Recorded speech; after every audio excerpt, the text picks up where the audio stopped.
إن الحمد لله نحمده ونستعينه ونستغفره فنعوذ بالله من شرور أنفسنا ومن سيئات أعمالنا من يهدي الله فلا مضل له ومن يضلل فلا هادي له أشهد أن لا إله إلا الله وحده لا شريك له وأشهد أن محمدا عبده ورسوله رب اشرح لي صدري ويسر لي أمري واحلل عقدة من لساني يفقه قولي اللهم أرنا الحق حقا وارزقنا اتباعه وأرنا الباطل باطلا وارزقنا اجتنابه اللهم أيدنا بروح القدس۔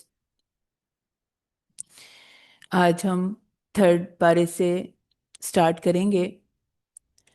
تیسرے پارے میں 17 رکوع ہیں، 17 رکوع ہیں، کل 125 آیات ہیں، جس میں سورہ آل عمران کی ابتدائی 91 آیات بھی شامل ہیں، سورہ بقرہ کی جتنی ریمیننگ ہیں، اور پھر سورہ آل عمران کی ہم انشاءاللہ آج 91 آیات کا خلاصہ کریں گے۔ اعوذ باللہ من الشیطان الرجیم، بسم اللہ الرحمن الرحیم۔ تلک الرسل فضلنا بعضهم علی بعض، یہ سب رسول ہیں، ہم نے ان میں سے بعض کو بعض پر فضیلت دی ہے۔ یہ رسول اللہ تعالیٰ کہہ رہے ہیں کہ ہم نے دنیا میں ان کو بعض رسولوں کو بعض پہ فضیلت دی ہے۔ ان میں سے کچھ وہ ہیں جن سے اللہ نے کلام کیا۔ کس کی بات ہو رہی ہے کلام کرنے میں؟ کلیم اللہ کی۔ کہ کلیم اللہ کون تھے؟ کلیم اللہ کون تھے؟ حضرت موسیٰ علیہ السلام، جی۔ اور ان کے بعض کو اس نے درجوں میں بلند کیا، اور ہم نے عیسیٰ ابن مریم کو واضح نشانیاں دیں اور اسے پاک روح کے ساتھ قوت بخشی۔ اور اگر اللہ چاہتا تو جو لوگ اس کے بعد تھے وہ آپس میں نہ لڑتے، اور اس کے بعد کہ ان کے پاس واضح نشانیاں آ چکی تھیں، اور لیکن انہوں نے اختلاف کیا، تو ان میں سے کوئی تو وہ تھا جو ایمان لایا، اور ان میں سے کوئی وہ تھا جس نے کفر کیا، اور اگر اللہ چاہتا تو وہ آپس میں نہ لڑتے، لیکن اللہ کرتا ہے جو چاہتا ہے۔ تو تھرڈ پارے کی سٹارٹنگ سے انبیاء علیہ السلام اور ان کی ایک دوسرے پر فضیلت بیان کی گئی ہے۔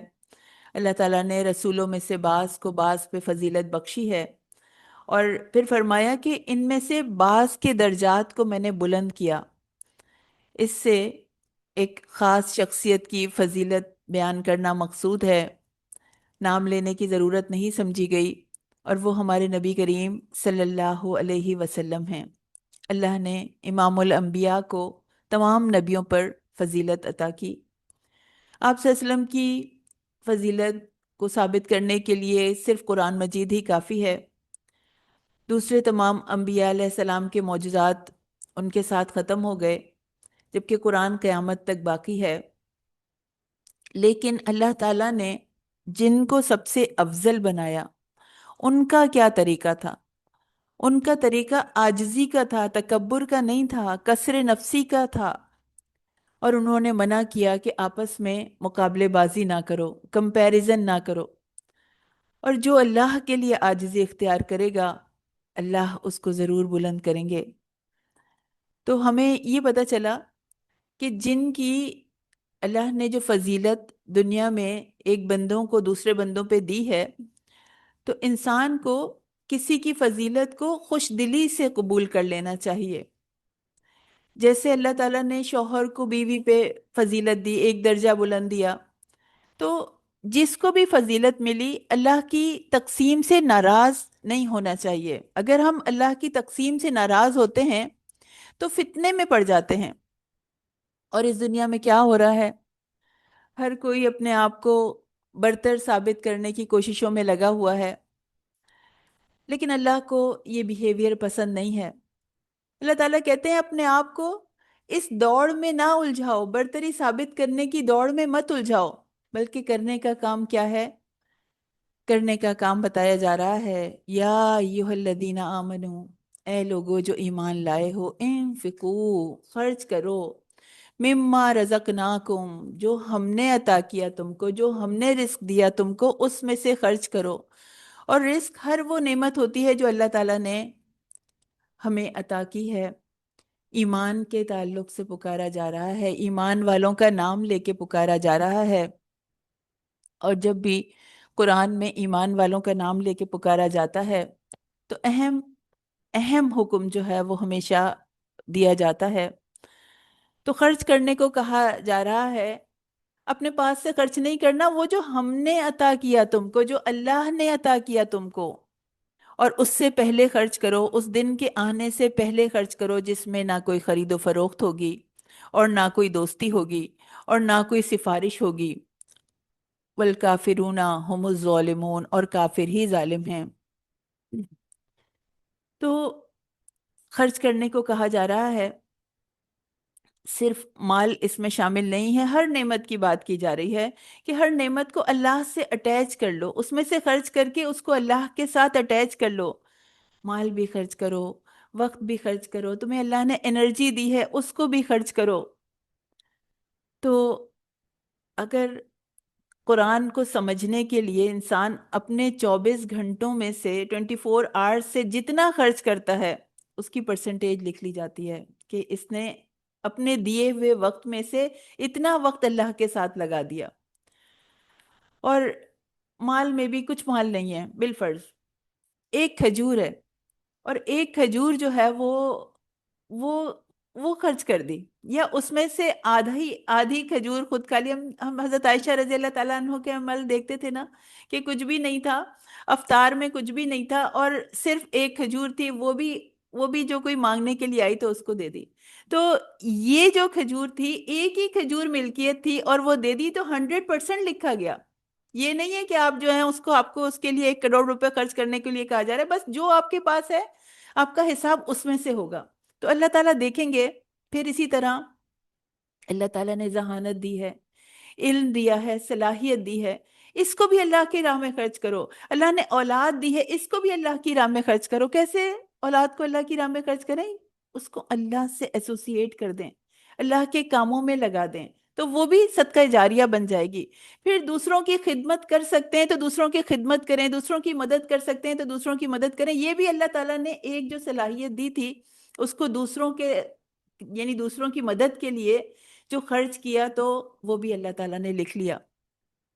تو اسلام اصل میں دینے والا مزاج بناتا ہے، اور دینے والے ہمیشہ سے پسندیدہ ہوتے ہیں۔ جو دیتے ہیں وہ سب کو اچھے لگتے ہیں نا۔ تو کوئی علم بھی اگر اللہ تعالیٰ نے دیا ہے تو اس میں بھی وہ بھی اللہ تعالیٰ کی راہ میں لگا دیا جائے۔ پھر آیت الکرسی آ رہی ہے، قرآن کریم کی آیات میں مرتبہ اور مقام کے اعتبار سے آیت الکرسی سب سے عظیم آیت ہے۔ سورہ بقرہ کی آیت 255 ہے، 255 آیت نمبر ہے اس کا۔ اور اس کی عظمت کا راز یہ ہے کہ اس میں اللہ تعالیٰ نے اپنی خاص صفات کو ذکر کیا ہے۔ اچھا، ایک سوال ہے، یہ بتائیے کہ کیا آیت الکرسی کا نام جو ہے وہ رسول اللہ صلی اللہ علیہ وسلم سے ثابت ہے، یا یہ نبی کریم صلی اللہ علیہ وسلم کے بعد میں رکھا گیا آیت الکرسی کا نام؟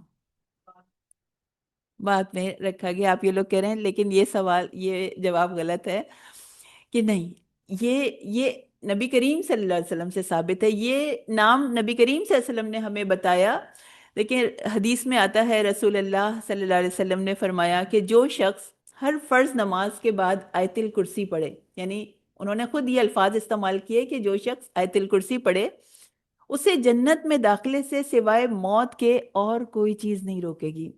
تو اس حدیث میں آیت الکرسی کا نام لیا رسول اللہ صلی اللہ علیہ وسلم نے، تو تصدیق ہو گئی اس بات کی۔ اور یہ کہ ہر فرض نماز کے بعد ہمیں کیا کرنا ہے؟ آیت الکرسی ضرور پڑھنی ہے، ضرور پڑھتے ہیں تو اچھی بات ہے۔ اور کیسے پڑھنی ہے؟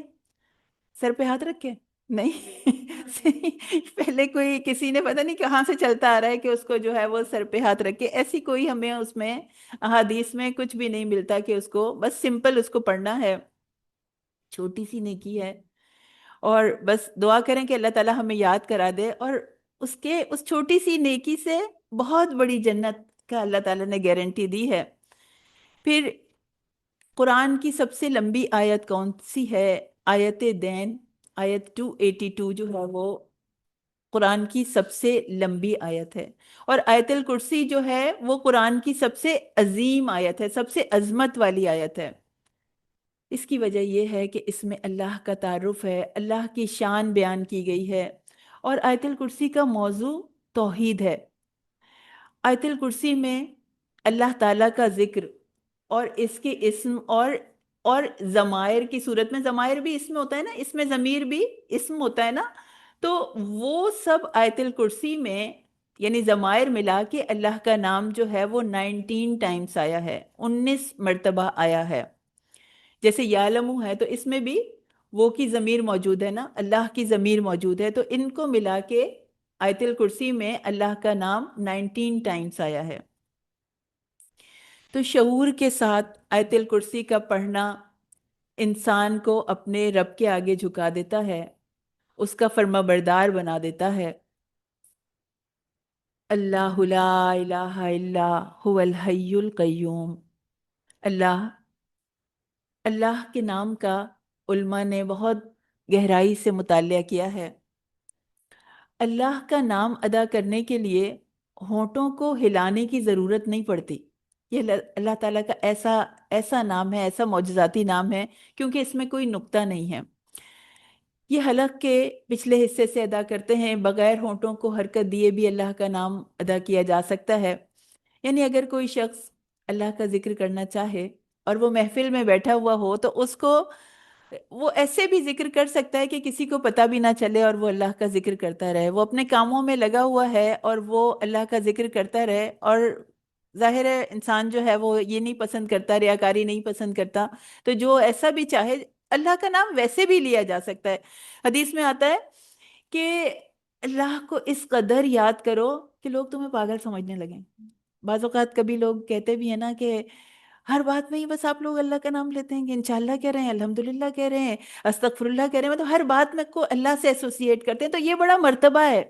اللہ تعالیٰ کہتے ہیں یہ یعنی اگر وہ تمہیں اچھا نہیں بھی سمجھ رہے لوگ جو ہیں وہ اس چیز کو ٹونٹ کر رہے ہیں، اس پہ ناراض ہو رہے ہیں، تو بھی اللہ کا نام کثرت سے لینا اللہ تعالیٰ کو بہت پسند ہے، اس کو یاد کرنا۔ اور پھر اس نام کا ایک معجزاتی پہلو یہ ہے کہ اگر اس کے کچھ حروف نکال بھی دیے جائیں تب بھی اس کا مطلب باقی رہتا ہے۔ اگر ہم پہلا حرف الف ہٹا دیں تو یہ للہ بن جاتا ہے، جیسے للہ الاسماء الحسنی فادعوہ بہا، کہ اللہ ہی کے نام سب سے اچھے ہیں تو ان سے اس کو پکارو۔ پھر اگر الف اور پہلا لام ہٹا دیں تو یہ لہو بن جاتا ہے، جیسا کہ قرآن میں آئے لہو ما فی السماوات و ما فی الارض۔ اور اگر ہم پہلے الف اور دوسرا لام بھی ہٹا دیں تو وہ صرف ہو بن جاتا ہے، هو اللہ الذی لا الہ الا ہو۔ تو اگر ہم پہلا لام ہٹا دیں تو یہ اللہ بن جاتا ہے، جیسے اللہ لا الہ۔ تو پہلی صفت بیان کی جا رہی ہے اللہ کی، الہ کی، وہ کیا ہے؟ الحی، هو الحی القیوم۔ الحی اس کی پہلی صفت ہے، وہ زندہ ہے، وہ ازل سے ابد تک زندہ ہے، ہمیشہ سے زندہ ہے اور ہمیشہ تک زندہ رہے گا، اسے کبھی موت نہیں آ سکتی۔ یہ ہمارا ایمان ہے، کیونکہ موت کا خالق بھی وہی ہے، موت اسی نے پیدا کی ہے، اور موت آنا مخلوق کی صفت ہے، اللہ مخلوق نہیں ہے، خالق ہیں۔ دوسری صفت قیوم ہے، القیوم۔ القیوم اس ذات کو کہتے ہیں جو خود قائم رہتے ہوئے دوسروں کے قیام کا ذریعہ ہے، دوسروں کو اس نے قائم رکھا ہوا ہے۔ کائنات کی ہر شے اپنی زندگی کے لیے اس کی محتاج ہے، اپنی بقا کے لیے اس کی محتاج ہے۔ لا تأخذہ سنۃ ولا نوم۔ اب کچھ ایسی کمزوریاں یہ نقائص بتائے جا رہے ہیں جن سے اللہ تعالیٰ پاک ہیں۔ سنا اونگنے کو کہتے ہیں، اونگ کو کہتے ہیں، اور نوم کے معنی ہوتے ہیں نیند کے، اور نیند کا آغاز اونگنے سے ہوتا ہے، پہلے انسان ہلکے ہلکے غافل ہونا شروع ہوتا ہے، اور اس کی انتہا جو ہے وہ نوم کہلاتی ہے، یعنی پھر انسان سو جاتا ہے، بے خبر ہو جاتا ہے، غافل ہو جاتا ہے۔ دونوں سنا اور نوم دونوں یہ غفلت کی صورتیں ہیں۔ اللہ تعالیٰ غفلت کے تمام اثرات سے پاک ہے، اللہ غافل نہیں ہو سکتا۔ وہ الحی ہے، وہ القیوم ہے، جس کی وجہ سے تمام دنیا چل رہی ہے، تمام دنیا قائم ہے، تو اسے اونگ اور نیند کیسے آ سکتی ہے؟ وہ کس طرح غفلت کا شکار ہو سکتا ہے؟ نہیں ہو سکتا۔ اور اگر اسے اونگ آ جائے اور وہ سو جائے تو کائنات کی ایک ایک مخلوق کی زندگی کی حفاظت پھر کون کرے گا؟ اگر ایروپلین کا پائلٹ ہے یا ٹرین کا ڈرائیور ہے یا بس کا ڈرائیور ہے، اگر اس کی آنکھ لگ جاتی ہے تو اس میں جو مسافر بیٹھے ہوئے ہیں ان کی زندگی خطرے میں پڑ جاتی ہے۔ اور جو کائنات کی گاڑی چلا رہا ہو، پوری کی پوری کائنات کو رن کر رہا ہو، اس کی حفاظت بھی کر رہا ہو، اس کی زندگی بھی اس کے ہاتھ میں ہے، اس کی ملکیت بھی اس کے ہاتھ میں ہے، تو اس کائنات کو چلانا کسی اور کے بس کی بات نہیں ہے۔ لہو ما فی السماوات و ما فی الارض، ماں پر بڑا زور ہے، صرف اسی کے لیے ہے جو کہ آسمانوں میں ہے اور جو زمین میں ہے۔ ذرہ ذرہ اس کا محتاج ہے، ذرہ ذرہ اس کا بنایا ہوا ہے، اور مالک اپنی ملکیت سے غافل نہیں ہوتا۔ ہمارے گھر اللہ کے ہیں، ہماری ذات، ہمارے جسم اللہ کے ہیں، ہماری آنکھیں، ہماری ناک، ہمارے کان، ہر چیز، ہمارا دماغ، ہر چیز اللہ کے ہاتھ میں ہے، ہمارے ہاتھ میں کچھ بھی نہیں ہے، ہم اسے نہیں چلا سکتے، اللہ چلاتا ہے۔ تو جب انسان یہ سوچ کے پڑھتا ہے، جب یہ جان کے پڑھتا ہے کہ ہر چیز تو میری اللہ کے لیے ہے، جو کچھ بھی آسمان اور زمین کے اندر ہے وہ صرف اور صرف اسی کا ہے، تو پھر دل کی کیفیت بدل جاتی ہے۔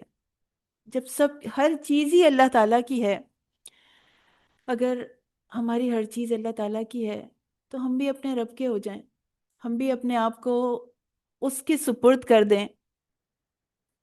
فرمایا من ذا الذی یشفع عندہ الا باذنہ، پرجلال انداز ہے، چیلنجنگ بات کی جا رہی ہے کہ کون طاقت رکھتا ہے سفارش کی، کس کے پاس کوئی رائٹ ہے اللہ کے حضور سفارش کرنے کا؟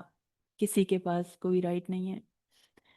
یوم یقوم الروح والملائکہ صفا لا یتکلمون الا من اذن له الرحمن وقال صوابا، یعنی جب قیامت کے دن سب فرشتے، سب روح جمع ہوں گے، انسان جمع ہوں گے، تو کوئی کلام نہیں کر سکے گا اس کی اجازت کے بغیر، اس کی مرضی کے بغیر کوئی کلام نہیں کر سکے گا۔ اللہ بِإِذْنِهِ ہی یہ کنڈیشنل ہے، شرط ہے۔ جو سفارش کرے گا، جن کو سفارش کا رائٹ دیا جائے گا، وہ اللہ کی اجازت کے ساتھ سفارش کریں گے، اللہ کی اجازت کے بغیر کوئی سفارش نہیں کر سکتا۔ ساری کی ساری شفاعت اسی کے پاس ہے۔ اللہ کے جناب میں کوئی یہ بات نہیں کہہ سکتا کہ اللہ کو کوئی انفارم نہیں کر سکتا کہ آپ کو یہ بات پتہ نہیں ہے اور میں آپ کو یہ بات بتا رہا ہوں، کیونکہ وہ کل علم رکھتا ہے، ہر چیز کا علم رکھتا ہے۔ یعلم ما بین ایدیہم وما خلفہم ولا یحیطون بشیء من علمہ الا بما شاء، وہ جانتا ہے جو کچھ اس کے آگے ہے اور جو کچھ ان کے پیچھے ہے، یعنی انسانوں کے آگے جو کچھ ہے وہ اس کے بارے میں بھی جانتا ہے، جو ان کے پیچھے ہے اس کے بارے میں بھی جانتا ہے، اور وہ اس کے علم میں سے کسی چیز کا احاطہ نہیں کر سکتے مگر جو وہ چاہے۔ جتنا علم وہ انسان کو دینا چاہے، بس انسان کے پاس اتنا ہی علم ہے۔ وہ لامحدود علم رکھتا ہے، فیوچر کا بھی علم رکھتا ہے، پاسٹ کا بھی علم رکھتا ہے، پریزنٹ بھی اس سے بہتر کوئی نہیں جان سکتا۔ تو سامنے کی ہر چیز کو بھی وہ جانتا ہے، پیچھے کی ہر چیز سے بھی وہ باخبر ہے، یعنی اس کے لیے زمانے کی کوئی تقسیم نہیں ہے۔ ہر شخص کا، ہر انسان کا علم جو ہے وہ ناقص ہے، محدود ہے، لیکن اللہ کا علم کامل ہے اور ہر غلطی سے، ہر نقص سے پاک ہے۔ وسیع کرسیہ السماوات والارض، کرسی متشابہات میں سے ہے. ہمیں نہیں پتا کرسی کی حقیقت کیسی ہے، کرسی کیسی ہے، اور ہم اصل حقیقت تک نہیں پہنچ سکتے جب تک کہ اللہ ہمیں نہ بتائے. تو اللہ ٹائم سے، اسپیس سے بیونڈ ہے. ابن کثیر سے ایک روایت ہے حضرت ابو ذر غفاری رضی اللہ تعالیٰ عنہ کی، کہ انہوں نے نبی کریم صلی اللہ علیہ وسلم سے پوچھا کہ یہ کرسی کیا ہے اور کیسی ہے؟ تو آپ نے فرمایا کہ قسم ہے اس ذات کی جس کے قبضے میں میری جان ہے، ساتوں آسمان اور زمین کی مثال کرسی کے مقابلے میں ایسی ہے جیسے بڑے میدان میں کوئی حلقہ ہو. کچھ علماء نے اس سے اللہ کا علم مراد لیا ہے. وَلَا يَؤُودُهُ حِفْظُهُمَا وَهُوَ الْعَلِيُّ الْعَظِيمُ. اللہ کو مخلوقات پر قیاس نہیں کیا جا سکتا. اتنی بڑی سلطنت ہے اللہ کی، اتنی بڑی کائنات ہے، مگر اس کی نگرانی اس کے لیے کچھ بھی بھاری نہیں ہے، اس کے لیے کچھ بھی مشکل نہیں ہے. بڑے بڑے سولر سسٹمز ہیں، گیلیکسیز ہیں، بلیک ہولز ہیں، کلسٹرز ہیں، مطلب کیا کائنات ہے، انسان ابھی تک اس کو ڈسکور بھی نہیں کر سکا. صرف 3% کائنات کو ابھی تک ڈسکور کیا جا چکا ہے. یعنی وہ بھی آپ بڑی بڑی ہیوج ٹیلیسکوپس کے ذریعے سے بس اتنی کائنات 3%، 97% ہڈن ہے، لیکن وہ ان سب کا بنانے والا ہے. تو اگر جب ہم اس کے بارے میں سوچتے ہیں تو اللہ کی عظمت کے آگے سر خود جھکنے لگتا ہے.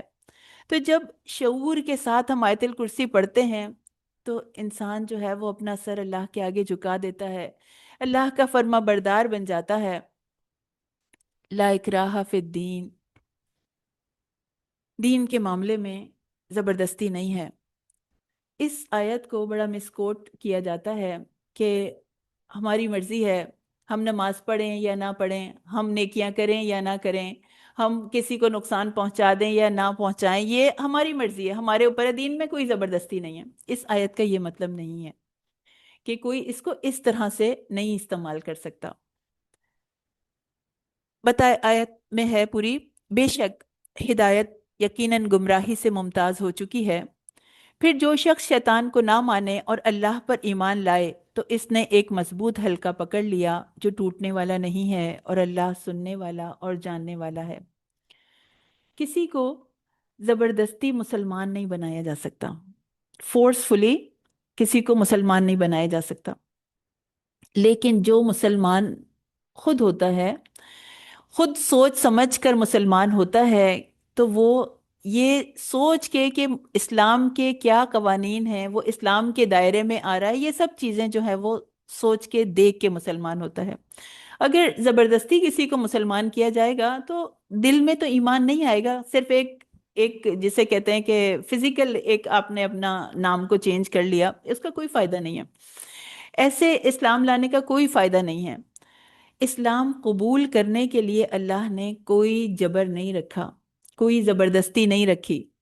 اور الغی جو ہے، قد تبین الرشد من الغی، غی ہوتے ہیں سیدھے راستے سے ہٹ جانا.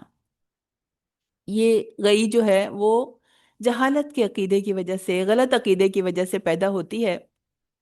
تو انسان کو اللہ تعالیٰ نے بنایا ہے اور شریعت کو بھی اللہ تعالیٰ نے بنایا ہے.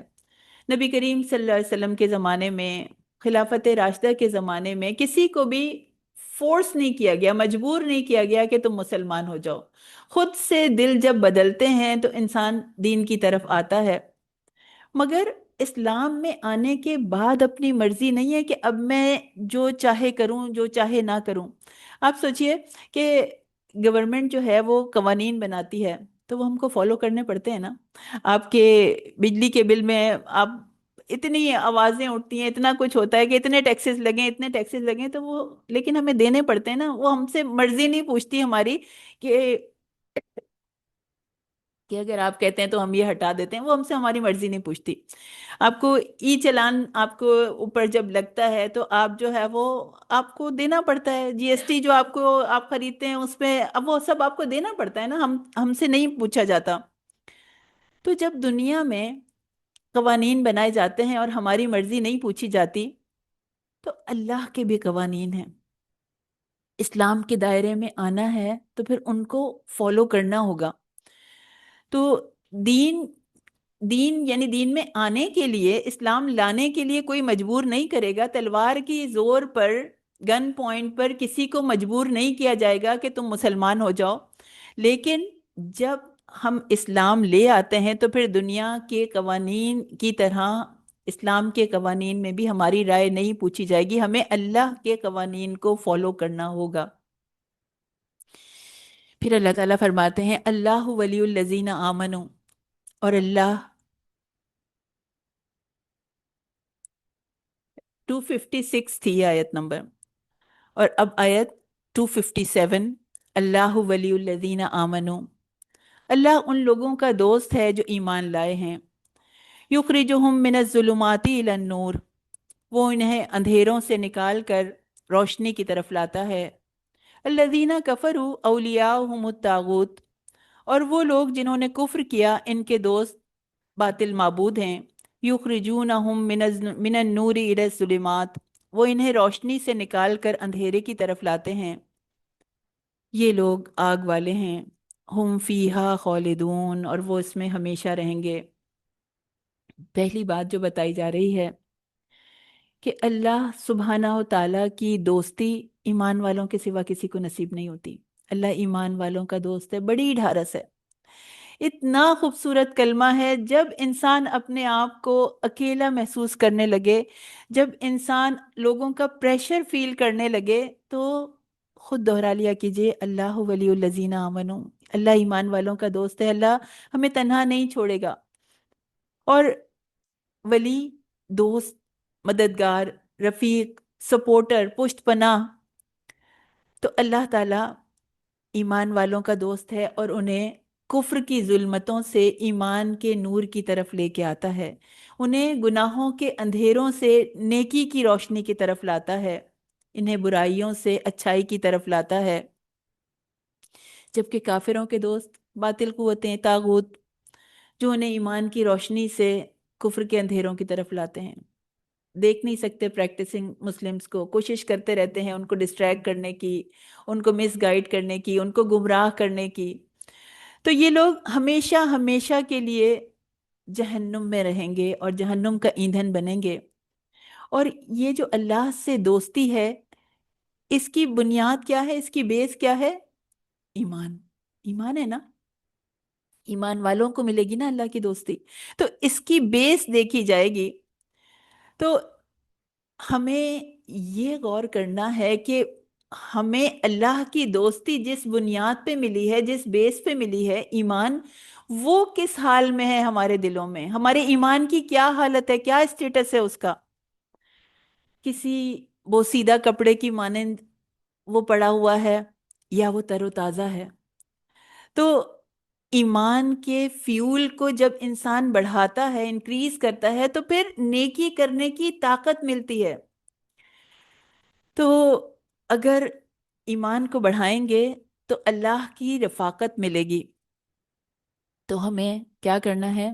اپنے ایمان پر محنت کرنی ہے، اس کو بڑھانا ہے۔ تو ایمان بڑھے گا تو اللہ تعالیٰ ہر اندھیرے سے نکال لے گا، ہر جہالت سے نکال لے گا، گناہوں سے نکال لے گا، وہ علم کی روشنی تک لے جائے گا، اور اللہ تعالیٰ غموں کو خوشیوں میں بدل دے گا۔ قبر کے اندھیروں میں، قبر میں بھی اندھیرے ہوں گے نا، اور اللہ اندھیروں سے نکالتا ہے نا، تو اللہ قبر کے اندھیروں کو بھی روشن کر دے گا۔ اور اور کہاں اندھیرا ہے؟ قیامت میں، قیامت میں بھی اندھیرے ہیں نا، جب پل صراط کے اوپر بھی اندھیرے ہیں، تو اللہ تعالیٰ اس میں بھی روشنی دے دے گا ایمان والوں کو۔ تو بس اللہ تعالیٰ ہمیں حقیقی ایمان والوں میں شامل کر دے کہ اللہ تعالیٰ ہمارا ساتھی بن جائے، ہمارا مددگار بن جائے۔ تو جب اللہ دوست بن جاتا ہے تو وہ ہر وہ چیز عطا کر دیتا ہے جو کہ مومن مانگتا ہے۔ بخاری کی حدیث ہے کہ اللہ تعالیٰ کہتے ہیں، حدیث قدسی ہے، کہ جس شخص نے میرے دوست کے ساتھ عداوت رکھی، اس کے خلاف میرا اعلان جنگ ہے۔ میرے کسی بندے کو میرا قرب اور کسی چیز کے ذریعے حاصل نہیں ہوتا جو قرب فرائض کی ادائیگی سے حاصل ہوتا ہے، یعنی جب ہم فرائض کی ادائیگی کرتے ہیں جو اللہ تعالیٰ نے ہم پہ فرض کیا ہے، تو ہم اللہ تعالیٰ کے قریب ہوتے چلے جاتے ہیں. اور پھر اللہ تعالیٰ کہتے ہیں بندہ جو جو نفل پڑتا ہے تو اس سے میرا قرب حاصل ہوتا جاتا ہے، حتیٰ کہ میں اس سے محبت کرنے لگتا ہوں. یعنی جب نوافل میں بندہ جو چیزیں فرض نہیں تھیں لیکن اللہ کی محبت کے لیے انسان جب وہ کرتا جاتا ہے تو اس سے اللہ کی محبت حاصل ہو جاتی ہے. اور جب وہ میرا محبوب بن جاتا ہے تو میں اس کے کان بن جاتا ہوں جس سے وہ سنتا ہے، اس کی آنکھ بن جاتا ہوں جس سے وہ دیکھتا ہے، اس کا ہاتھ بن جاتا ہوں جس سے وہ پکڑتا ہے، اور اس کا پاؤں بن جاتا ہوں جس سے وہ چلتا ہے.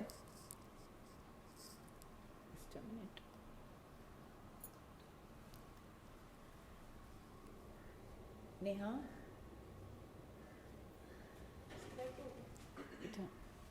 ہٹ کیا؟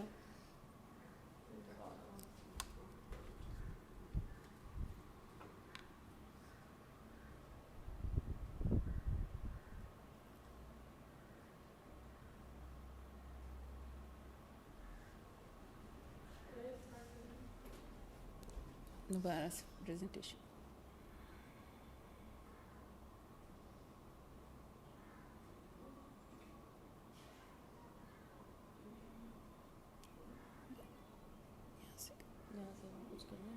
نہیں ادھر ادھر پریس کرو. ہاں یہی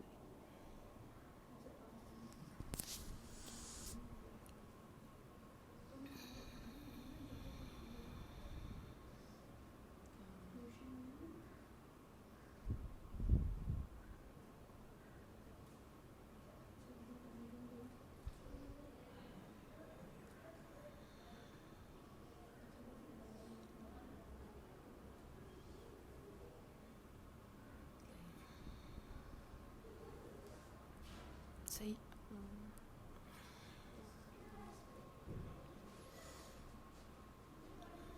تو ہم نے اپنے ایمان کو مستحکم کرنا ہے. پھر ایک واقعے کی بات کی جا رہی ہے. یہ آیت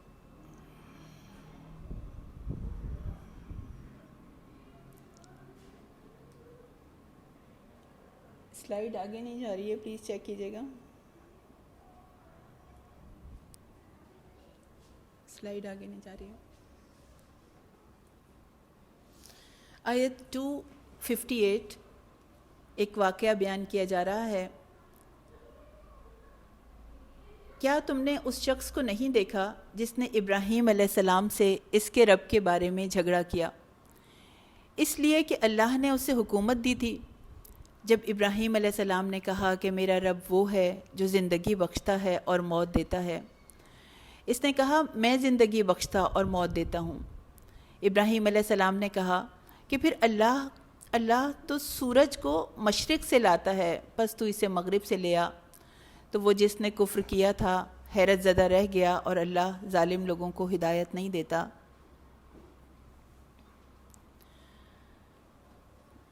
پہلا واقعہ حضرت ابراہیم علیہ السلام کا ہے. تاریخی واقعات بیان کیے گئے ہیں. حضرت ابراہیم علیہ السلام اور نمرود کا واقعہ ہے، جس کا دعویٰ تھا. نمرود کا کیا دعویٰ تھا؟ کہتا تھا کہ میں مار سکتا ہوں اور موت سے بچا بھی سکتا ہوں، لہٰذا میں اس کائنات کا رب ہوں. تو ابراہیم علیہ السلام نے فرمایا تھا کہ اللہ تعالیٰ سورج کو مشرق سے نکالتے ہیں، تو تم مغرب سے نکال کر دکھاؤ. اس پر وہ لاجواب ہو گیا، حیران رہ گیا، اس کو کوئی جواب اس بات کا نہیں بن پڑا. پھر کچھ واقعات آ رہے ہیں، مردوں کے زندہ ہونے کے واقعات. سورہ بقرہ میں 5 واقعات ہیں مردوں کے زندہ ہونے کے. اس سے پہلے سورہ بقرہ میں 3 واقعات گزر چکے ہیں. پہلا جو ہم نے تذکرہ کیا تھا کہ موسیٰ علیہ السلام اپنی قوم کے 70 سرداروں کے ساتھ کوہ طور پہ گئے تھے، ان کو لے کے گئے تھے. اس کی وجہ یہ تھی کہ جب ان کو تورات ملی تھی تو یہ سردار قوم کے سامنے گواہی دیں گے، مگر جب کتاب ملی تو انہوں نے خود ہی ماننے سے انکار کر دیا تھا. وہ کہنے لگے کہ اللہ تعالیٰ ہمارے سامنے آئے، پھر سامنے کتاب دے، ہم تب مانیں گے. تو اللہ تعالیٰ کا ان پر غضب ہوا، ان کو موت دے دی گئی. لیکن اب نیا مسئلہ کھڑا ہو گیا کہ موسیٰ علیہ السلام انہیں لے کر آئے تھے اور وہ سب مر گئے. تو اب موسیٰ علیہ السلام نے کہا کہ میں اپنی قوم کو کیا جواب دوں گا جب وہاں جاؤں گا. تو موسیٰ علیہ السلام نے اللہ سے دعا کی تھی اور اللہ تعالیٰ نے انہیں پھر زندہ کر دیا تھا. اور گائے والا واقعہ کہ جس میں کہ ایک شخص کو گائے کا گوشت لگایا گیا تھا اور وہ پھر زندہ ہو گیا تھا اور اس نے اپنے قاتل کا نام بتا دیا تھا. پھر دوسرے پارے میں ایک اور واقعہ آتا ہے کہ ایک قوم پر دشمنوں نے حملہ کیا تھا، جس کے لاسٹ میں ہم نے کل جس کا تذکرہ کیا تھا کہ یہ ہزاروں کی تعداد میں تھے اور انہوں نے مزاحمت نہیں کی بلکہ موت کے خوف سے وہاں سے بھاگ نکلے. تو اللہ تعالیٰ نے انہیں موت دے دی اور تاکہ انہیں احساس ہو کہ موت سے کوئی نہیں بھاگ سکتا، اور پھر بعد میں اللہ تعالیٰ نے ان کو زندہ کر دیا تھا. تو ٹوٹل 5 واقعات بیان کیے گئے سورہ بقرہ میں مردوں کے زندہ ہونے کے. اور اب چوتھا واقعہ کہ ایک شخص کی اس شخص کی طرح جو ایک بستی سے گزرا اور وہ اپنی چھتوں پر گری ہوئی تھی. اس نے کہا کہ اللہ اس کو اس کے مرنے کے بعد کیسے زندہ کرے گا؟ تو اللہ نے اسے 100 سال تک موت دے دی. پھر اسے زندہ کیا، فرمایا کہ تو کتنی دیر زندہ رہا؟ اس نے کہا میں 1 دن یا دن کا کچھ حصہ رہا ہوں. فرمایا بلکہ تو 100 سال زندہ رہا ہے، بلکہ تو 100 سال رہا، یعنی 100 سال کے بعد تمہیں اٹھایا ہے. تو اپنے کھانے اور اپنے پینے کی چیزوں کو دیکھو، یہ بگڑی نہیں ہیں، اور اپنے گدھے کو دیکھو تاکہ ہم تجھے لوگوں کے لیے ایک نشانی بنائیں. اور ان ہڈیوں کو دیکھو کہ ہم انہیں کیسے اٹھا کے جوڑتے ہیں، پھر ان کو گوشت پہناتے ہیں. پھر جب اس کے لیے خوب واضح ہو گیا تو اس نے کہا کہ میں جانتا ہوں کہ بے شک اللہ ہر چیز پہ پوری طرح قادر ہے.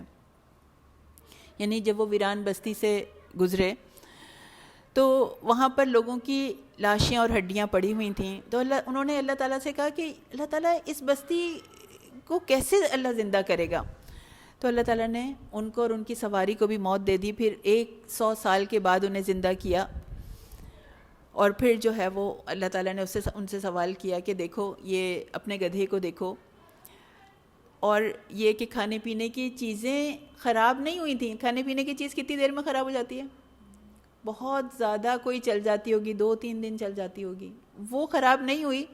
اور گدھے کو اللہ تعالیٰ نے ہڈیاں وہ ہو گیا، اور اللہ تعالیٰ نے پھر اس کو گوشت پوست کا لباس پہنایا. پھر ایک اور واقعہ آیت 260 میں بیان کیا جا رہا ہے. دوسرا واقعہ یہ ہے کہ حضرت ابراہیم علیہ السلام نے اللہ تعالیٰ سے التجا کی کہ قیامت کے دن پوچھا کہ قیامت کے دن لوگ کیسے زندہ ہوں گے؟ تو اللہ تعالیٰ نے پوچھا کیا تم کو ایمان نہیں رکھتے؟ کیا تو اس پر ایمان نہیں رکھتا؟ انہوں نے کہا کیوں نہیں، میرا ایمان ہے اس کے اوپر، لیکن میں بس اپنے قلب کے اطمینان کے لیے آپ سے پوچھ رہا تھا. تو انبیاء ہی کا مقام ہے. عام آدمی کے لیے غائب پر ایمان لانا فرض ہے. تو اللہ تعالیٰ نے فرمایا کہ 4 پرندے پکڑو اور انہیں اپنے ساتھ مانوس کر لو، پھر انہیں ذبح کر کے ان کا ایک حصہ ہر پہاڑی پر رکھ دو، اور پھر انہیں بلاؤ، وہ دوڑتے ہوئے تمہارے پاس آئیں گے. اور پھر ایسا ہی ہوا. تو اللہ تعالیٰ ایمان والوں کی تربیت فرماتے ہیں. مردہ کو زندہ کر دینا اللہ تعالیٰ کے لیے کچھ بھی مشکل نہیں ہے. اور اسی طرح ہم قیامت میں دوبارہ زندہ کیے جائیں گے. سب کے سب جتنے بھی لوگ دنیا میں آئے ہیں سب زندہ کیے جائیں گے.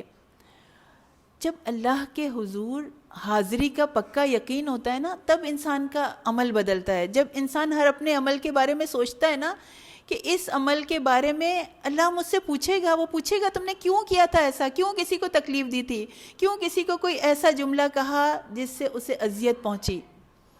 تو پھر انسان طاقت میں بھی ہوتا ہے، مطلب آپ کا اسٹیٹس بہت بڑا ہے، آپ کو کوئی نہیں پوچھ سکتا، لیکن اللہ کا ڈر انسان کا عمل بدلتا ہے. پھر کچھ خرچ کرنے کی بات کی جا رہی ہے، فائنینشیل میٹرز کی بات کی جا رہی ہے. صدقہ، قرض، ادھار، سود، یہ سب دینے کے خرچ کرنے کے طریقے ہیں. جب انسان کو یقین ہو جاتا ہے کہ اللہ کے پاس لوٹنا ہے اور وہاں وہ سب کچھ پا لے گا جو اس نے آگے بھیجا ہے، تب انسان اپنا مال اللہ کی راہ میں خرچ کر کے اسے اپنے رب کے پاس جمع کرا دیتا ہے۔ سب سے خوبصورت، سب سے پہلی قسم اللہ کی راہ میں خرچ کرنے کی، صدقہ۔ مثل الذین ينفقون اموالہم فی سبیل اللہ، اموالہم ان کے اپنے مال جسے وہ اون کرتے ہیں، مثال ان کی جنہوں نے جو خرچ کرتے ہیں اپنے مال فی سبیل اللہ، اللہ کے راستے میں۔ فی سبیل اللہ کون سا ہے؟ وہ راستہ جو بندے کو اللہ سے ملاتا ہے، اللہ کی طرف جانے کا راستہ، اللہ کی محبت حاصل کرنے کا راستہ۔ تو اللہ تعالیٰ ایک ایسی مثال بیان کر رہے ہیں جسے آنکھوں سے دیکھا جا سکتا ہے کہ اللہ چاہے تو ایک دانے سے 7 سے زیادہ بالیاں اگ سکتی ہیں، اور ایک بالی میں 100 سے زیادہ دانے ہو سکتے ہیں۔ اسی طرح صدقے کا اجر اور ثواب 700 گنا سے بھی زیادہ بڑھ جاتا ہے۔ تو چند باتوں کا خیال رکھنا ہوگا اس کے لیے کہ جتنا دانہ قوی ہوگا، تندرست ہوگا، اتنی ہی فصل اچھی ہوگی۔ تو انفاق فی سبیل اللہ میں انسان کی نیت اس کا بیج ہے، تو وہ اللہ کی رضا کے لیے ہو۔ اور پھر یہ کہ ابھی ہم آگے آتے ہیں، لوگوں کو دکھانے کے لیے خرچ کرنا۔ اللہ مثال بیان کر کے کہتا ہے 2 طرح کے لوگوں کی بات کی جا رہی ہے کہ صدقات میں خرچ کرتے ہیں۔ ایک وہ شخص جو اپنے مال لوگوں کو دکھانے کے لیے خرچ کرتے ہیں، تو اس کی مثال ایک صاف چٹان کی سی ہے جس پر تھوڑی سی مٹی ہو، پھر اس پر ایک زوردار بارش برسے، پھر اسے ایک سخت چٹان کی صورت میں چھوڑ جائے۔ یعنی ریاکار بظاہر اللہ کی راہ میں خرچ کرتا نظر آتا ہے، لیکن اس کی مثال ایسی ہے جیسے کہ چٹان پہ تھوڑی سی مٹی جم جاتی ہے، اور جب اس پہ بارش پڑی اس نے سوچا یہ قابل کاشت ہے، اس پہ کوئی چیز اگ سکتی ہے، لیکن جب بارش آئی تو وہ ساری کی ساری مٹی بہہ گئی، وہ چٹان دھل گئی۔ تو اسی طرح ریاکاروں کے اعمال مٹا دیے جائیں گے، انہیں کوئی اجر نہیں ملے گا۔ تو اور دوسری مثال ان لوگوں کی جو اپنے مال جو ہیں وہ اللہ کی رضا کے لیے خرچ کرتے ہیں۔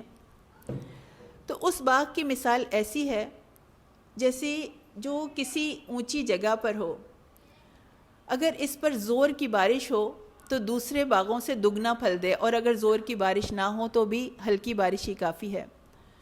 مومن کے عمل کو اللہ تعالیٰ کسی صورت ضائع نہیں کرتا۔ جو مومن خرچ کرتا ہے اللہ تعالیٰ اس کو بڑھاتا ہے، اس کو ضائع نہیں کرتا۔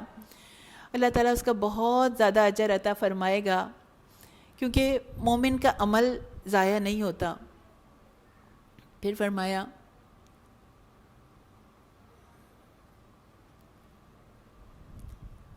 الذین ینفقون اموالہم، اور وہ لوگ جو اپنے مال خرچ کرتے ہیں باللیل والنہار، دن اور رات، پوشیدہ اور ظاہر خرچ کرتے رہتے ہیں، تو ان کا صلہ ان کے پروردگار کے پاس ہے۔ کتنی پیاری آیت ہے، اللہ تعالیٰ اطمینان دلا رہے ہیں، اور یہ بھی بتا رہے ہیں ان کا انعام کیا ہے کہ ان کو نہ کسی طرح کا خوف ہوگا اور نہ غم۔ تو خرچ کرنے کے لیے ہمارا حوصلہ بڑھایا جا رہا ہے کہ اللہ کی راہ میں ہم جو بھی خرچ کریں گے، چاہے وہ مال ہے، چاہے وہ صلاحیتیں ہیں، چاہے وہ ہمارا وقت ہے، ہم اللہ کی راہ میں خرچ کر رہے ہیں، تو اللہ تعالیٰ اس کے بدلے کئی گنا زیادہ عطا فرمائیں گے۔ اور جس نے اللہ کے لیے خرچ کیا، اللہ تعالیٰ اسے ہر غم سے دور کر دیں گے، ہر فکر سے، ہر خوف سے دور کر دیں گے۔ تو پھر ہم اپنے رشتہ داروں پہ خرچ کر سکتے ہیں، اپنے ماں باپ پہ خرچ کر سکتے ہیں، ہم جانوروں کو جو انسان کھلاتا ہے وہ بھی اللہ کی راہ میں خرچ کرنا ہے۔ تو بہت ساری مثالیں خرچ کرنے کی، کوئی یہ نہیں کہہ سکتا کہ میرے پاس اتنا ہے ہی نہیں کہ میں خرچ نہ کروں۔ الگ الگ طریقے ہیں خرچ کرنے کے۔ حدیث میں آتا ہے کہ نیکی کے کام برے مواقع سے بچا لیتے ہیں، یعنی برے مواقع پہ انسان کو پھنسنے سے بچا لیتے ہیں۔ خفیہ صدقہ کرنا باری تعالیٰ کے غضب کو بجھا دیتا ہے، اور صلہ رحمی عمر میں اضافہ کرتی ہے، اور ہر نیکی صدقہ ہے۔ اور رسول اللہ صلی اللہ علیہ وسلم نے یہ بھی فرمایا کہ مسلمانوں کا صدقہ عمر میں اضافہ کرتا ہے، یعنی جو مسلمان صدقہ کرتے ہیں تو ان کی عمر بڑھتی ہے اس سے، اور بری موت سے وہ بچ جاتے ہیں صدقے کے ذریعے سے۔ تو صدقہ تکبر کو ختم کر دیتا ہے، اور پھر صدقہ جو ہے وہ صرف اچھے مال سے کیا جا سکتا ہے۔ کسی کو کچھ دے کر احسان جتا دینا. اب اس میں یہ والی کچھ شرائط بیان کی جا رہی ہیں کہ صدقے کی قبولیت کے لیے شرط بیان کی جا رہی ہے کہ پہلی بات تو کہ صدقے میں دی جانے والی چیز اچھی ہونی چاہیے، بیکار ردی نہیں ہونی چاہیے. اگر اتنی بیکار ہے کہ وہ کسی کے کام کی نہیں ہے تو اس کو نہ دیا جائے.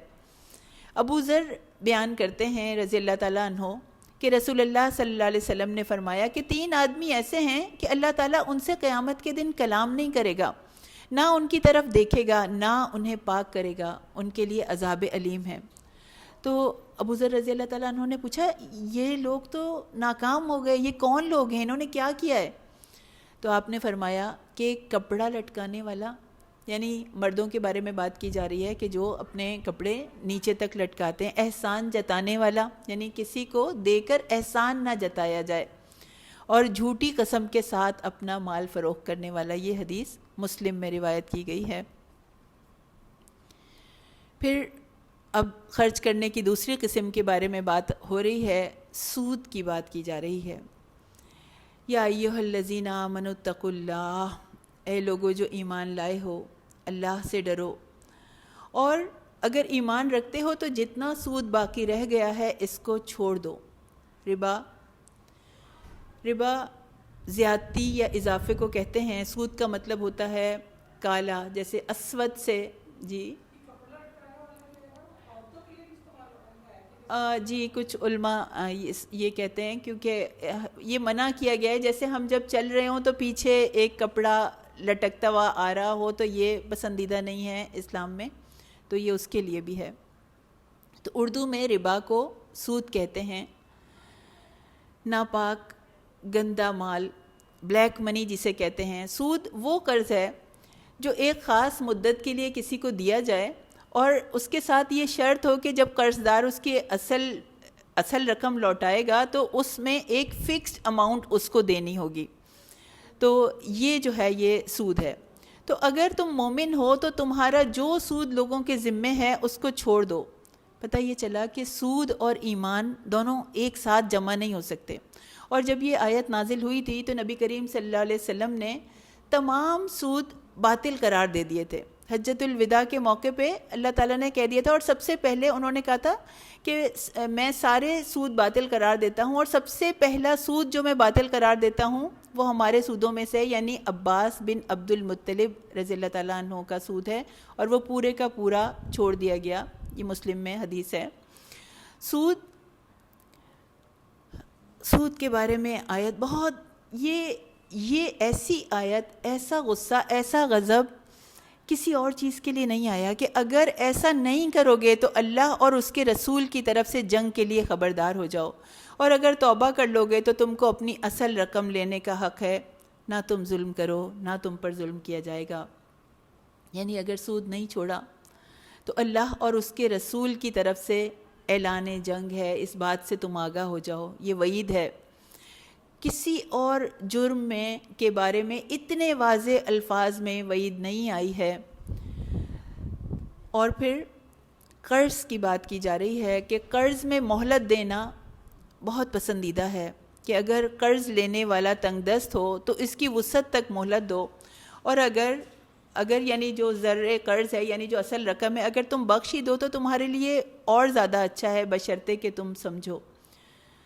تو رسول اللہ صلی اللہ علیہ وسلم نے فرمایا کہ جس نے اپنے قرض دار کو مہلت دی یا قرض معاف کر دیا تو اللہ تعالیٰ قیامت کے دن اس کو اپنا سایہ عطا فرمائیں گے. یعنی اگر کسی کی حیثیت نہیں ہے کہ وہ قرض واپس کر سکے اور آسانی کے لیے یعنی اس نے معاف کر دیا تو اس کی اتنا بڑا اس کا مقام ہے.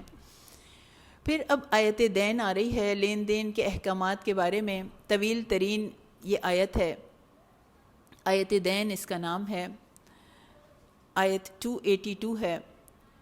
زندگی کے ہر پہلو کو اسلام نے کور کیا ہے کہ اے ایمان والو، جب تم کسی وقت مقررہ تک آپس میں ادھار کا معاملہ کرو، کچھ آپس میں کسی رقم کے لینے دینے کا معاملہ کرو تو کیا کرو، اس کو لکھ لیا کرو. یعنی کوئی بھی لین دین ہو، کوئی بھی کاروبار میں جب آپ کچھ باتیں طے کرتے ہیں، کچھ اپنا حصہ طے کرتے ہیں تو کیا کرنا ہے، اس کا ایک ریٹن ڈاکومنٹ بنا لینا ہے. یہ اللہ تعالیٰ کا بتایا ہوا طریقہ ہے. پھر اس کے بعد اس آیت میں یہ بھی آیت آتی ہے، اپنے مردوں میں سے یعنی 2 کو گواہ کر لیا کرو، گواہی لین دین کے معاملات میں گواہی کی بات کی جا رہی ہے۔ پھر اگر 2 مرد نہ ہوں تو 1 مرد اور 2 عورتیں، ان لوگوں میں سے جنہیں تم گواہوں میں سے پسند کرتے ہو، اور اگر ایک ان میں سے بھول جائے تو دوسری اسے یاد دلا دے۔ تو اب اس بات پہ عورتوں میں بڑا شور اور واویلا بنتا ہے کہ 1 مرد اور دو عورتوں کی گواہی وہ کر دی، تو اس طرح تو عورت کی گواہی عادی ہو گئی۔ ہمیں اپنی سوچوں کو درست کرنا ہے، وہ ہمارا خالق ہے، ہمارا خالق کبھی بھی ہمارا برا نہیں چاہے گا۔ اگر عورت اپنے رب سے بدگمان ہو گئی تو پھر تو اسلام دشمن عناصر تو اس کو کاٹ کے رکھ دیں گے اسلام سے، انسان کے دل میں ایسی کیفیت کو ڈال دیں گے کہ انسان کہے کہ نہیں، اللہ تعالیٰ نے تو عورتوں کے ساتھ زیادتی کی ہے اور ایسے تو نہیں ہونا چاہیے۔ اور واقعی آپ دیکھیں گے بہت ساری عورتیں یہ باتیں کرتی ہیں۔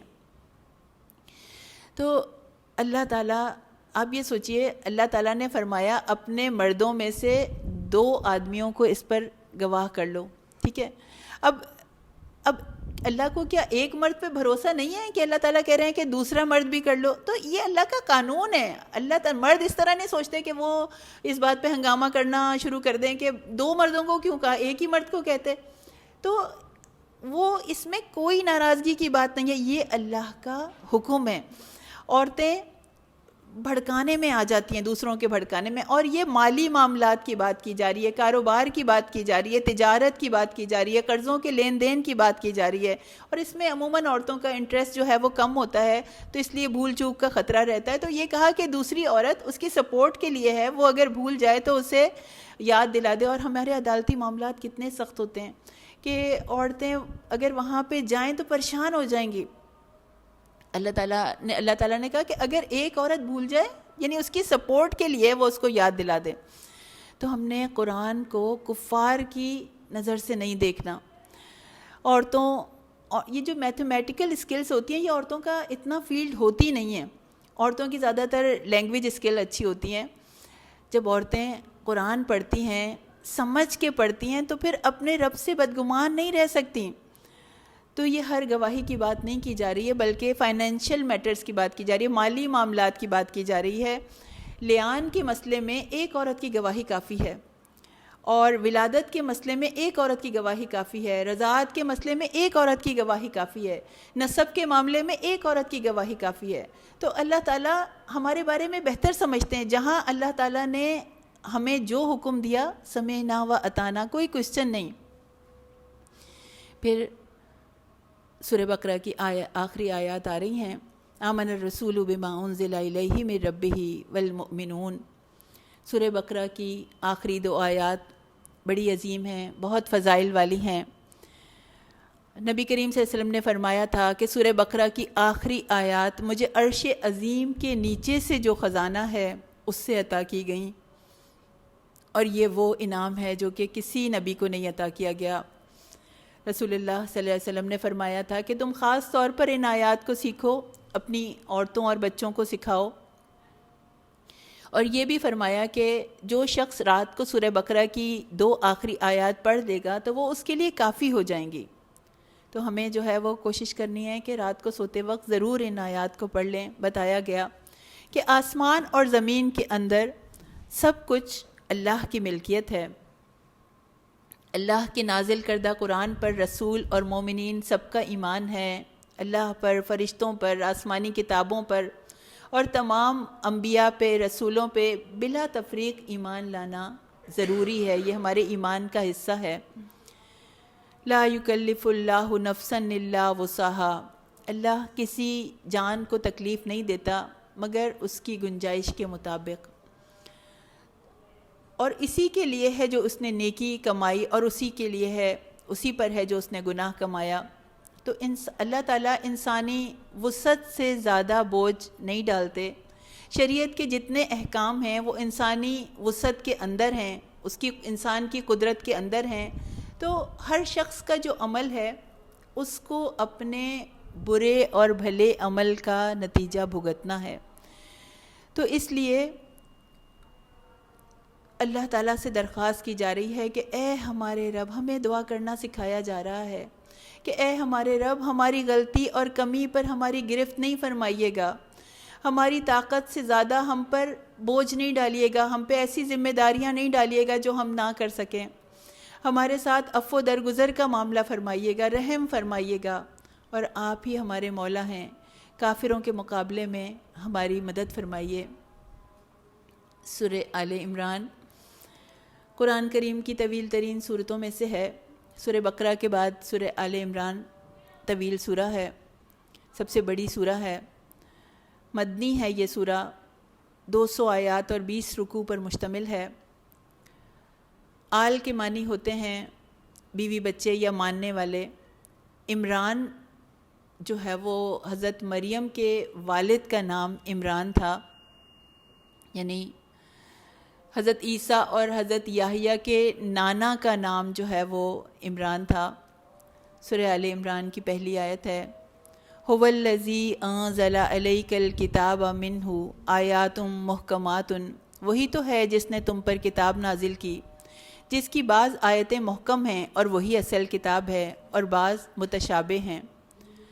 تو جن لوگوں کے دلوں میں کجی ہے وہ متشابہات کا اتباع کرتے ہیں تاکہ فتنہ برپا کریں۔ قرآن کریم اللہ تعالیٰ نے نازل فرمایا ہے جس میں محکم آیتیں، محکم آیت کا کیا مطلب ہے؟ واضح آیات، معنی اور مفہوم، ایسا معنی اور مفہوم رکھنے والی جو کہ ہماری سمجھ میں آ رہا ہے، بالکل کلیئر ہے ہمارے اوپر۔ اور متشابہات ایسی آیات ہیں جن کے معنی اور مفہوم ہر شخص پر واضح نہیں ہوتے، اور جو لوگ گمراہ ہوتے ہیں ان کو وہ ان آیات کو من مانے معنی جو ہیں وہ پہنا کے اس کو لوگوں کو بتانا شروع کر دیتے ہیں۔ جیسے ثم استویٰ علی العرش، کہ اللہ اپنے عرش پہ استوار ہوا، کھڑا ہوا، کیسے ہوا ہمیں نہیں پتہ، اس پہ کوئی بحث نہیں، وہ کیسے کھڑا ہوا یعنی اس کے اوپر کوئی ڈسکشن نہیں کر سکتا۔ کوئی کہتا ہے کہ کیا اللہ کے پاؤں ہیں جو وہ عرش پہ کھڑا ہوا، ان آیات پہ کوئی بات نہیں کی جا سکتی۔ پھر حروف مقطعات پہ کوئی بات نہیں ہوگی، ہمیں سمجھ نہیں آتے کہ بس اللہ کو زیادہ بہتر پتہ ہے کہ ان کا کیا مطلب ہے۔ پھر جو جیسے تبارک الذی بیدہ الملک، کہ برکت ہے اللہ کے ہاتھ میں، تو کسی نے یہ بولا کہ تو کیا اللہ کے ہاتھ ہیں؟ یہ ساری باتیں ایسی چیزیں یہ متشابہ ہیں، ان کے بارے میں کوئی ڈسکشن نہیں کی جائے گی، اور ان کا ہمارے عمل سے کوئی تعلق نہیں ہے۔ حضرت عمر رضی اللہ تعالیٰ عنہ نے فرمایا تھا کہ جو چیز اللہ تعالیٰ نے مبہم رکھی ہے، کلیئر نہیں کی ہے، تو بس اس کو ویسا ہی رہنے دو۔ پھر فرمایا، آیت 14 ہے، مزین کر دیے گئے لیے لوگوں کے ان کی خواہشات نفس، ان میں پہلی من النساء، عورتوں کی بات کی گئی، اور بیٹے، اور سونے چاندی کے بڑے بڑے ڈھیر، اور نشان لگے ہوئے گھوڑے، اور مویشی، اور کھیتی، یہ سب دنیا ہی کا سامان ہے اور اللہ کے پاس بہت اچھا ٹھکانہ ہے۔ سب سے پہلے عورتوں کی بات کی گئی ہے۔ حدیث میں آتا ہے، نبی کریم صلی اللہ علیہ وسلم نے فرمایا کہ میں نے اپنے بعد مردوں کے لیے عورتوں سے بڑھ کر کوئی فتنہ نہیں چھوڑا۔ تو یہ اب اسی میں حدیث یہ بھی ہے کہ نبی کریم صلی اللہ علیہ وسلم نے یہ بھی فرمایا کہ نیک بیوی جو ہے وہ دنیا کی بہترین متاع ہے، سب سے قیمتی متاع ہے۔ تو اگر عورت اپنی نیگیٹیوٹی پر آ جاتی ہے تو اور کسی کو فتنے میں الجھانے کی کوشش کرتی ہے تو بہت بڑا فتنہ ہے، اور وہی عورت صدقہ جاریہ بن جاتی ہے، وہی عورت پوری فیملی کو، پورے خاندان کو اسلام سے جوڑ دیتی ہے، دین پر لے کر آ جاتی ہے، تو وہ سب سے بڑی نعمت ہے۔ تو اگر اللہ کے تابع ہے تو دنیا اور آخرت کی بہترین متاع ہے، ورنہ فتنہ ہے۔ پھر اولاد کی بات کی گئی، بیٹوں کی بات کی گئی۔ حدیث میں آتا ہے کہ قیامت کے دن ایک شخص آئے گا اور اسے بتایا جائے گا کہ تمہاری ساری نیکیاں تمہارے بچے کھا گئے، سب ضائع کر دیں، تمہاری نیکیاں تمہارے بچوں نے ضائع کر دیں۔ اور یہی اولاد جب اللہ کی راہ میں لگتی ہے تو صدقہ جاریہ بن جاتی ہے۔ پھر قناطیر، ڈھیروں مال کی کثرت، تو مال بھی آزمائش ہے، صدقہ بھی ہے، نیکی بھی ہے، صدقہ جاریہ بھی ہے، اور غلط جگہ پہ خرچ ہو تو اس کی پوچھ ہے، وہی انسان کو جہنم کی آگ میں ڈال دے گا۔ پھر یہ جو نشان لگے ہوئے گھوڑوں کی بات کی جا رہی ہے، جیسے آج کی زبان میں اگر بات کی جائے تو برانڈڈ کار کی بات کی جا سکتی ہے کہ جن میں انسان کے دل پھنسے ہوئے ہوتے ہیں، بڑے مزین ہیں۔ تو اگر یہی کارز جو ہیں یہ مطلب بالفرض ہم ایک نشان زدہ گھوڑوں کو ایک اپنی اس دنیا کے حساب سے دیکھنے کے لیے ہم کہہ رہے ہیں کہ اگر ہم گاڑی کو، کار کو اگر یہ تکبر کے لیے استعمال کی جائیں، ریاکاری کے لیے استعمال کی جائیں تو گناہ ہے، اور یہی اگر اللہ کے راستے کے لیے ہوں تو ثواب پہنچانے والی ہیں۔ الانام، مویشی، ہرز، کھیتیاں مرتبے کے اظہار کے لیے ہوں اگر تو وہ بھی نقصان دینے والی ہیں۔ تو دنیا ضرورت ہے، مقصد نہیں ہے انسان کا۔ تو یہ دنیا کی یہ جو چیزیں ہیں ان کو اللہ کی رضا حاصل کرنے، ان سے اللہ کی رضا حاصل کرنی ہے، ان کو اپنی کمزوری اور مجبوری نہیں بنانا ہے۔ پھر اللہ تعالیٰ فرماتے ہیں کہ کافروں کو اپنا دلی دوست نہیں بتاؤں۔ اللہ تعالیٰ عزت دینے والے ہیں، وہی ذلت دینے والے ہیں۔ تو ایمان والوں پر بھی لازم ہے کہ وہ اللہ کے دوستوں سے دوستی رکھیں اور اس کے دشمنوں سے دشمنی رکھیں۔ کسی فائدے کی امید کے لیے کافروں سے دوستی نہ رکھیں کہ ہمیں ان سے اتنا فائدہ حاصل ہو جائے گا، اور جو شخص ایسا کرے گا تو اللہ کی دوستی میں اس کا کوئی حصہ نہیں ہے، وہ اللہ کا دوست نہیں ہے۔ ہاں ان کے یعنی کافروں کے شر سے بچنے کے لیے ظاہری طور پر دوستی کا اظہار کیا جا سکتا ہے، یہ جائز ہے۔ پھر جو کافر نیوٹرل ہیں، جو کہ مسلمانوں کو نہ تنگ کرتے ہیں، نہ ان سے لڑتے ہیں، نہ ان کے پیچھے خفیہ پلاننگ کرتے ہیں، تو ان سے حسن سلوک کیا جا سکتا ہے، ان کی خاطر مدارت کی جا سکتی ہے کہ، اور وہ بھی ایک اس نیت سے کہ اگر ایک مسلمان ان سے اچھا رویہ روا رکھے گا تو پھر آگے بھی جو ہے یعنی وہ ان کے دل بھی اسلام کے لیے موم ہو جائیں گے، وہ بھی اسلام کی طرف آ سکتے ہیں۔ پھر فرمایا کہہ دیجئے اللہ اور اس کے رسول کا حکم مانو، پھر اگر وہ منہ پھیر لیں تو بے شک اللہ کافروں سے محبت نہیں رکھتا۔ یعنی بتایا جا رہا ہے کہ جو اللہ کا حکم نہیں مانے گا وہ کس کیٹیگری میں آ جائے گا؟ وہ کافروں کی کیٹیگری میں آ جائے گا۔ یعنی اللہ کی اطاعت سے جس نے منہ موڑا اس کا خاص طور پر الگ ذکر کر دیا، اللہ کے حکم سے جس نے منہ موڑا، کہنے ایسے کافروں سے اللہ محبت نہیں کرتا۔ پھر حضرت عیسیٰ، ابھی اتباع سنت کی بات کی جا رہی ہے، آیت 32، قل اطیعوا اللہ والرسول فإن تولوا فإن اللہ لا يحب الکافرین۔ اللہ کے حکم کی اور سنت کی اتباع کرنے کی بات کی جا رہی ہے۔ پھر حضرت عیسیٰ علیہ السلام کا تذکرہ آ رہا ہے کہ جب فرشتوں نے کہا کہ اے مریم، اللہ تم کو اپنی طرف سے ایک فیض کی بشارت دیتا ہے جس کا نام مسیح عیسیٰ ابن مریم ہوگا۔ عیسیٰ علیہ السلام کی معجزانہ ولادت کا بیان ہے۔ حضرت زکریہ علیہ السلام کو بڑھاپے میں اللہ تعالیٰ نے اولاد دی، ان کی بیوی بانجھ تھیں اور اللہ تعالیٰ نے ان کو اولاد دی۔ حضرت زکریہ کے بیٹے کا کیا نام تھا جو اللہ تعالیٰ نے ان کو دیا؟ حضرت یحییٰ علیہ السلام، جی ہاں۔ تو جیسے اس کا بھی تذکرہ آیا یہاں پر، اور حضرت عیسیٰ علیہ السلام کی معجزانہ ولادت کا، ان کے بچپن کا، ان کے بڑھاپے میں گفتگو کرنے کا بھی تذکرہ آیا۔ اللہ تعالیٰ بغیر ماں باپ کے بھی پیدا کرنے پہ قادر ہیں، جیسے حضرت آدم علیہ السلام کو پیدا کیا تھا۔ اللہ تعالیٰ بغیر باپ کے بھی پیدا کر سکتے ہیں، جیسے حضرت عیسیٰ علیہ السلام کو پیدا کیا تھا۔ تو اللہ تعالیٰ معجزات دکھاتے ہیں اپنی قدرت کے، اور اللہ تعالیٰ نے عیسیٰ علیہ السلام کو بھی معجزات عطا فرمائے تاکہ لوگ جو ہیں وہ ان کے نبی ہونے پہ یقین کر لیں۔ اور یہ بھی بتایا کہ حضرت عیسیٰ علیہ السلام کتاب، حکمت اور تورات اور انجیل سکھائیں گے۔ یعنی یہ عیسیٰ علیہ السلام کا معجزہ تھا کہ ان کو تورات یعنی بغیر پڑھے آتی تھی، انہیں سکھائی نہیں تھی، انہیں اللہ کی طرف سے سکھائی گئی تھی۔ تو یہ اللہ تعالیٰ نے ان کا معجزہ رکھا تھا۔ پھر ان کو اور بھی معجزات دیے، مردوں کو زندہ کرنا، مٹی کے پرندے کو بنا کر اڑا دینا، اندھوں اور کوڑھیوں کو صحت مند کر دینا، یہ بھی ان کو یہ معجزات دیے گئے۔ پھر حضرت عیسیٰ علیہ السلام کے آسمان پر اٹھائے جانے اور ان کو برحق نبی مان کر ان کی پیروی کرنے والوں کے لیے دنیا میں غلبہ اور قیامت تک ان کی حکمرانی کو یہ بھی واضح کیا گیا ہے۔ پھر فرمایا جا رہا ہے کہ اسلام کے علاوہ کوئی دین قبول نہیں کیا جائے گا، جو شخص بھی اسلام کے سوا کسی اور دین کا طالب ہوگا وہ اس سے ہرگز قبول نہیں کیا جائے گا، اور ایسا شخص آخرت میں نقصان اٹھانے والوں میں سے ہوگا۔ اللہ تعالیٰ نے صاف طور پہ بتا دیا کہ آخرت میں اسلام ہی نجات کی کرنسی بنے گا، اسلام کے علاوہ کوئی دین قابل قبول نہیں ہے۔ اللہ کے نزدیک تمام فرشتوں اور تمام انسانوں کے نزدیک کافر جو ہیں وہ اللہ کی رحمت سے دور ہیں، لعنت زدہ ہیں، اور ہمیشہ ہمیشہ جہنم میں رہیں گے۔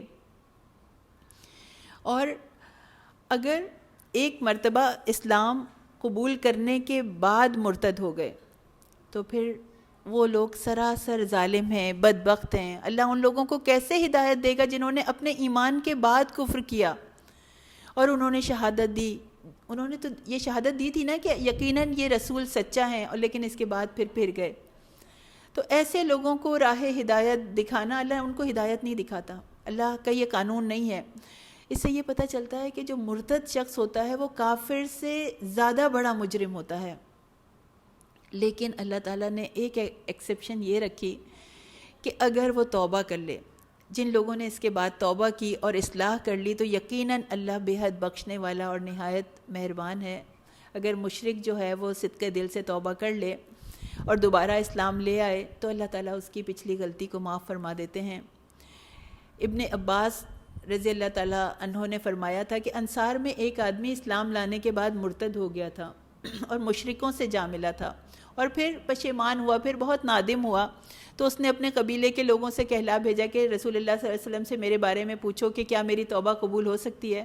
تو اس پر یہ آیت نازل ہوئی، ان کے جو بھائی تھے انہوں نے وہ آیت ان کو لکھ کے دے دی، تو وہ دوبارہ مسلمان ہو گئے۔ تو جن لوگوں نے توبہ کر لی تو جو بھی انہوں نے جن جرائم میں وہ پیش تھے، جو انہوں نے بگاڑ پیدا کرنے کی کوشش کی تھی، تو وہ مسلمان ہو کے اس بگاڑ کو ختم کرنے کی کوشش کریں، وہ جو انہوں نے کیا تھا، جو جرائم انہوں نے کیے تھے اس کی اصلاح کرنے کی کوشش کریں، اس کا کفارہ دینے کی کوشش کریں۔ پھر فرمایا ان الذین کفروا وماتوا وہم کفار، بے شک وہ لوگ جنہوں نے کفر کیا اور اس حال میں مر گئے کہ وہ کافر تھے، تو ان کے کسی ایک سے زمین بھرنے کے برابر بھی سونا ہرگز قبول نہ کیا جائے گا، خواہ وہ اسے فدیے میں دے۔ یہ لوگ ہیں جن کے لیے دردناک عذاب ہے اور ان کے لیے کوئی مدد کرنے والا نہیں ہے۔ رسول اللہ صلی اللہ علیہ وسلم نے فرمایا تھا کہ اللہ تعالیٰ قیامت کے دن ایسے جہنمی سے جس کو سب سے ہلکا عذاب دیا جا رہا ہو، اس سے کہیں گے، اللہ تعالیٰ کہیں گے کہ اگر دنیا میں جو کچھ بھی تمہارا، یعنی جو کچھ بھی تھا وہ تمہارا ہو جائے، تم کو دے دیا جائے، تو تم اس عذاب سے بچنے کے لیے اس کو دے دو گے؟ جو چیز جو دنیا تمہیں دے دی گئی ہے، وہ اس نے کہا ہاں میں سارے کا سارا دے دوں گا۔ تو اللہ تعالیٰ فرمائے گا میں نے تو تم سے اس سے بہت کم مانگا تھا، بہت آسان بات کا تقاضا کیا تھا کہ تم شرک نہیں کرنا، تم شرک نہیں کرو گے تو میں تمہیں دوزخ میں داخل نہیں کروں گا، لیکن تم نہیں مانے اور شرک کرتے رہے۔ یہ حدیث مسلم میں آتی ہے۔